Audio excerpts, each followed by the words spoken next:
자, 일단 진도로서는 마지막 영상입니다. 국제 무역의 확대와 영향을 통해서 일어나는 일들에 대해서 알아보도록 하겠습니다. 이번 파트가 거의 통합사회 영상에서 가장 어려운 부분 중에 하나가 될 것입니다. 쌤이 고민을 해봤는데 통합사회를 조금 진도를 나가는 것도 괜찮을 것 같고, 근데 시험 끝나고 뭐 할지 되게 고민 중이에요. 우리 다 같이 자습이나 할까? 시험 끝나고? 수업 시간에 뭐 해야 되나? 아니면 진짜 괜찮은 영화들 몇 개 한번 봐볼까? 교육적인 거, 교육적이고 18금. 어 선생님은 솔직히 얘기하면 영화에 어떤 뭐 나이를 매겨가지고 뭐 이렇게 이 영화는 뭐 몇 세 이상은 보면 안 된다, 몇 세 이하 보면 안 된다 이런 거는 사실 뭐 고물 아니면 나는 딱히 필요 없다고 생각해서 그런 거 좀 생각하고 있습니다. 자, 어쨌든 뭐 본론 갑시다. 자, 국제무역과 분업의 발생인데요. 미안해. 국제분업과 무역의 발생인데요. 자, 무역의 확대가 일어나고 있습니다. 현행 지구에서는. 그러면 무역이라는 건 무엇이냐? 무역이라는 게 무엇이냐라고 생각을 해보니까 무역이란 건 국경을 넘어서 왜 궁격이래? 아씨, 궁수다 날려. 오늘 오토 왜 이래? 상품, 서비스, 생산 요소들을 거래하는 것을 생산 요소 등을 거래하는 것을 이야기합니다. 음. 도둠이 선생님은 보기가 되게 편한 것 같아. 이렇게 해놔야 될 것 같아. 자, 그러면 국제 분업이 발생하게 되는 건데요. 국제 분업이라는 게 뭐냐면요. 국가마다 유리한 상품이 있어요. 상품을 특화 생산하는 것을 국제 분업이라고 합니다. 국제 분업. 그러니까 우리나라 같은 경우도 이제 1960년대만 해도 뭐 노동력만 많았지 뭐 그 노동력들이 뭐 대학을 나오거나 그러거나 그랬던 것이 아니니까 예컨대 노동력이 굉장히 많이 들어가는 경공업 중심의 어떤 발전을 이뤄냈다면 나중에 이제 중화학공업 그리고 지금 현대에서는 뭐 반도체 산업 같은 이런 이제 최첨단 공업을 통해서 이렇게 주요한 상품들을 만들어내고 있는 거잖아요. 그와 마찬가지입니다. 그런데 이런 것들을 이 국제분업이 발생하게 된 이유가 뭐냐면요. 국제분업이 발생하게 되는 이유. 당연히 자연환경의 차이도 있고 천연자원의 차이도 있고 그다음에 생산 요소의 차이도 있고 기술 수준의 차이도 있어요. 그런데 이러한 차이들이 모여가지고 결국 뭐를 만들어내냐면 상대적 생산비의 차이라는 것을 만들어냅니다. 그래서 우리는 그 과정에서 당연히 비교 우위라는 것을 구하게 되고 비교 우위를 구해야 되고 비교 우위를 구해서 비교 우위를 가지는 제품을 생산해야 되고 이 비교 우위 과정에서 결국 국제 거래가 발생하고 서로 간에 각각 이득을 볼 수 있는 것입니다. 비교 우위 제품을 생산함으로써 됐어요? 이런 거는 뭐 사실 뭐 그렇게 어려운 것도 아니고 간단하게 그냥 넘기면 됩니다. 자, 그런데 문제는 그러면 무역의 원리를 통해서 절대 우위가 뭐고 비교 우위가 뭔지를 설명을 해볼게요. 자, 절대 우위라는 것은 먼저 한 국가가 어떤 상품을 생산하는 데 드는 비용이 왜 이렇게 생산하는 데 드는 비용이 다른 국가보다 적게 드는 것이라고 보시면 될 것 같습니다. 효율이 좋게 상품을 생산할 수 있다라고 보시면 돼요. 비교해 볼게요. 자, 우선 한국과 소말리아를 비교해 보겠습니다. 자, 한국의 반도체 생산과 소말리아의 용병 생산을 소말리아와 비교해 볼게요. 자, 반도체는 한국이 10 정도 만들 수 있다 치면 소말리아는 까놓고 뭐 0.00005 정도 만들 수 있겠죠. 그렇다면 용병을 한국이 10 정도 만든다 치면 소말리아는 뭐 용병은 우리나라보다 잘 만들까? 아니라 그랬잖아. 애초에 그냥 한국은 뭘 만들어도 소말리아보다는 잘 만들어. 그런데 그러니까 이런 상황에서는 한국이 소말리아보다 선진국이고 당연히 어떤 걸 만들어도 소말리아보다 빠르고 잘 만들기 때문에 한국이 반도체 생산에 있어서도 그리고 용병 생산에 있어서도 소말리아보다 절대 우위를 구할 수 있다고 이야기할 수 있습니다. 절대 우위를 가지고 있다고. 그런데 이렇게만 되면 사실요 국제 무역이라는 거나 국제 분업이라는 건 필요가 없어져요. 즉 그래서 우리는 비교 우위를 구해야 되는데 비교 우위라는 건 상대국보다 더 적은 기회 비용으로 생산할 수 있는 것을 이야기합니다. 이 기회 비용이 뭐였지 얘들아? 어떤 것을 선택함으로써 포기하게 되는 것의 가치 중 제일 큰 것. 그렇지. 그게 기회비용이었어. 명시적 비용과 암묵적 비용의 합계를 기회비용이라고 그랬죠. 그죠? 자, 그럼 보겠습니다. 자, 예를 들어볼게요. 예를 들어볼게. 자, 시간당 생산량입니다. 아, 표를 만들자. 표를 만들자. 기다려봐. 표 어디서 만들지? 하나, 둘, 셋. 하나, 둘, 셋.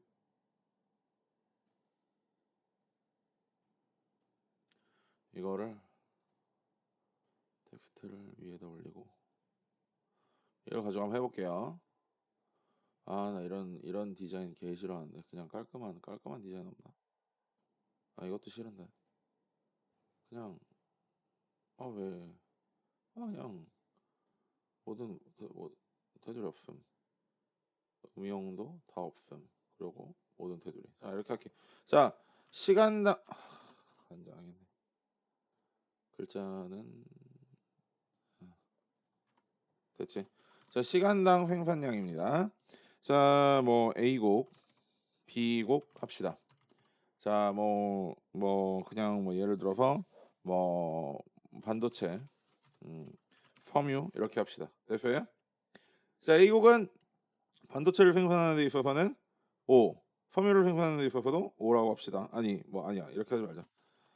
A국은 반도체를 생산하는 데 있어서 1, 섬유는 2, B국은 2, 6 이렇게 해봅시다. 얘들아, 첫 번째 뭘 해야 된다 그랬어?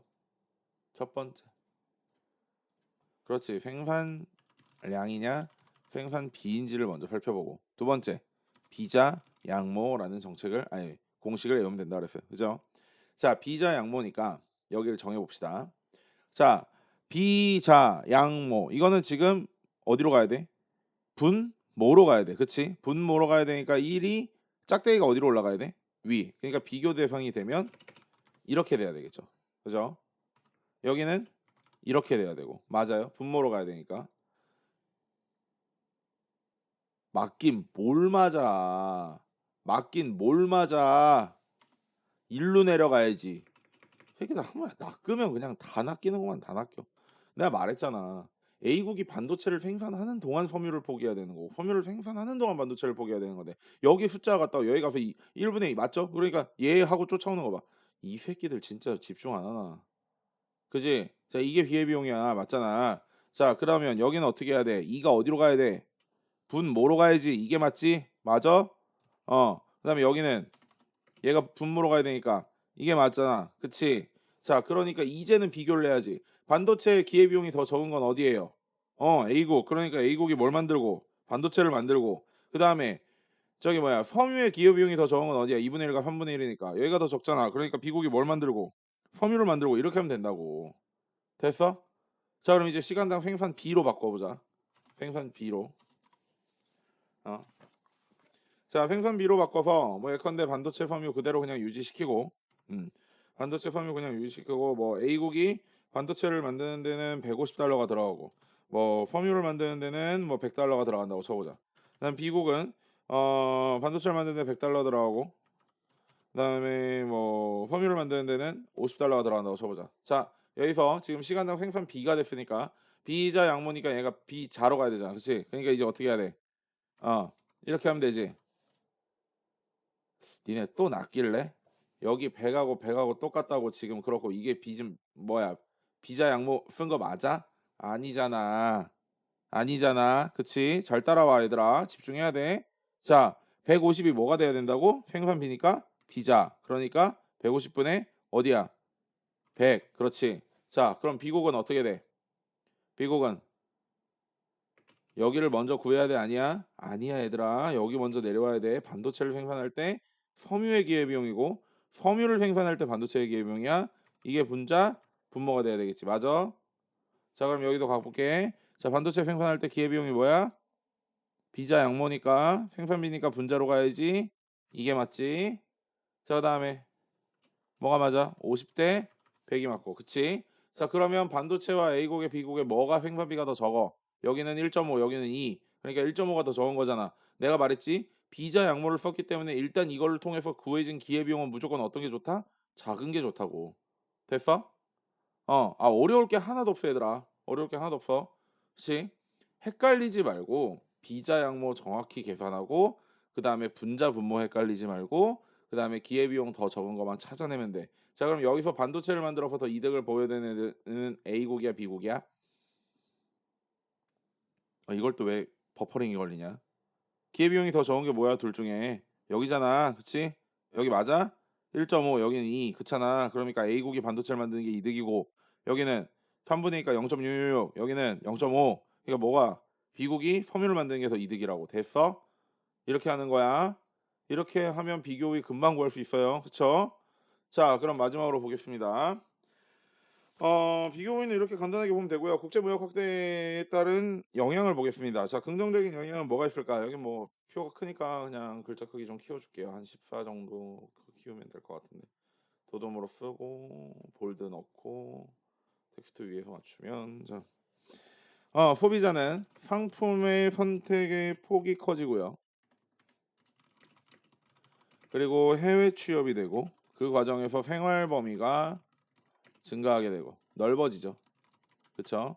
그 다음에 기업은 규모의 경제가 가능해지는데 그럼 규모의 경제가 뭐냐? 생산량의 증가에 따라서 단위당 생산비가 감소하는 현상 이것이 규모의 경제라고 가르쳤습니다. 선생님 빼빼로 이야기하면서 얘기했던 거 기억나? 그거 기억해야 돼. 자 생산량의 증가에 따라서 생산비가 감소하는 현상. 자 규모의 경제가 가능해졌기 때문에 생산비가 감소하고요. 기술 개발이 되고 해외 시장 확보가 가능해지겠죠. 마지막으로 국가 경제가 활성화되고 노동력과 기술이 이전되면서 국제 협력이 증가하게 됩니다. 국제 협력 증가. 자, 이런 건뭐 규모의 경제 아니면 뭐 그닥 볼 건 없는데 반대로 부정적 영향은 조금 중요해요. 왜냐면 자 얘들아 봐봐. 경쟁력을 갖추지 못한 기업은 또는 산업은 또는 물품은 당연히 위축되겠죠. 위축됩니다. 대표적인 게 귤이잖아요. 그치? 옛날에는 귤이 정말 비싸고 좋은 과일이었지만 지금은 열대과일로서의 대체제가 너무나 많기 때문에 귤 장사하는 분들 귤나무 전부 다 잘라버리고 거기다 펜션 지어서 열심히 제주도에서 관광업 하시잖아. 두 번째, 무역의 의존도가 심화되죠.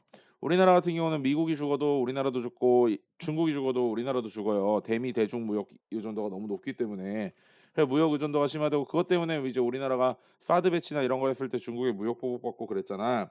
자, 세 번째. 국가 간 상호 의존도가 심화되고요. 국가 간 빈부격차도 증가하게 됩니다. 우리나라가 가장 마지막으로 선진국 막차를 탔다라는 평가가 있을 정도로 우리나라 이후에 선진국이 된 나라가 거의 없다고 봐야 돼요. 그리고 우리나라 이후에 선진국이 된 나라들이 그 나라가 선진국이 될 수 있도록 나름대로 다른 기존의 선진국들이 그걸 그대로 보고 있을 사람들도 아니고 보고 있을 국가들도 아니고 그런 과정 속에서 이러한 부정적 영향들도 국제 무역 확대에 따라서 벌어지고 있다라고 생각해 보면 됩니다. 자, 다음 주에는 뭐 이론 수업은 이걸로 하면 끝이고요. 다음 주에는 다음 주가 아니라 내일부터 선생님하고 수업 시간에 최대한 아까 이 비교 우위 문제 이런 거 많지 숫자 만들어 가지고 한번 꼭 풀어볼 수 있도록 합시다. 그런 거만 하면 될 것 같아요. 자, 여러분 고생 많았습니다. 안녕.